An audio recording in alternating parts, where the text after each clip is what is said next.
Ndiyo mmoja katika waja wema anasema, ana lastu fil hujjaji ya rabbal wara, mimi sio miongoni mwa mahujaji wale walioenda kutekeleza ibada ya hija huko Maka, ewe Mola wa viumbe vyote.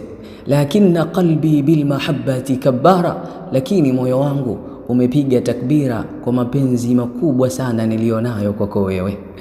Labbaika ma nabadha alfuadu wa ma daa da'in wa ma dam'un bi'ainin qad jara, nimekuitikia ewe Mola wangu kwa kila pigo la moyo wangu na kwa kila dua ya muombaji anayekuomba na kwa kila chozi linalomiminika kutoka machoni kwa ajili yako. Labbaika a'lantuha bikulli tadhallulin, labbaika mamtalaat bihi ummul qura, nimekuitikia na nimetangaza neno hili kwa unyenyekevu mkubwa kabisa. Nimekuitikia kwa kadiri ya neno hili labbaika lilivyojaa na linavyosikika katika viwanja vya Ummul Qura, viwanja vya mji mtakatifu wa Makka.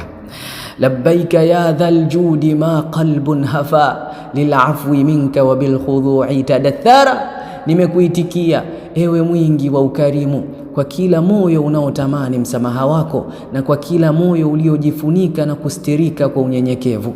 Allahu akbar, Allahu akbar. Tukithirishe kuleta takbira ndugu zangu katika iman.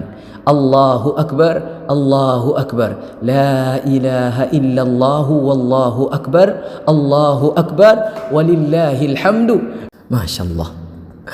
Ha ana Yasin Al-Haythami, Allah kubariki.